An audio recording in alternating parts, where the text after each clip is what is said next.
HMPV વાયરસને લઈ હવે રાજકોટ પ્રશાસન એક્શનમાં જોવા મળી રહ્યું છે। રાજકોટ સિવિલમાં ખાસ 10 બેડનો વોર્ડ તૈયાર કરવામાં આવ્યો છે। ઓક્સિજન, વેન્ટિલેટર સહિતની વ્યવસ્થા છે।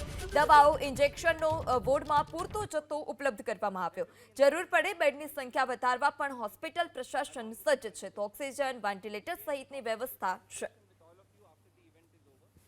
સૌથી પહેલા તો એચએમપીવી વાયરસ છે એની જે રીતે પોઝિટિવ અમદાવાદની અંદર અને આવેલા છે એના અનુસંધાનમાં અમે પીડીઓ હોસ્પિટલ ખાતે આઇસોલેશનની 10 બેડની વ્યવસ્થા ઊભી કરેલી છે।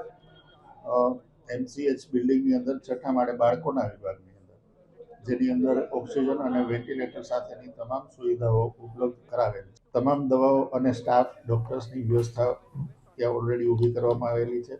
ગમે એટલા પેશન્ટ આવે આપણે પહોંચી શકીએ એવી કન્ડિશનની અંદર છે। સૌથી પહેલાં તો એચએમપીવી વાયરસ છે એની જે રીતે પોઝિટિવ અમદાવાદની અંદર અને આવેલા છે એના અનુસંધાનમાં અમે પીડીઓ હોસ્પિટલ ખાતે આઇસોલેશનની 10 બેડની વ્યવસ્થા ઊભી કરેલી છે।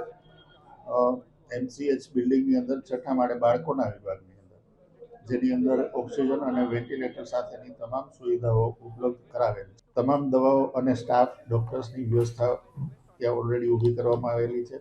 ગમે એટલા પેશન્ટ આવે આપણે પહોંચી શકીએ એવી કન્ડિશનની અંદર છે।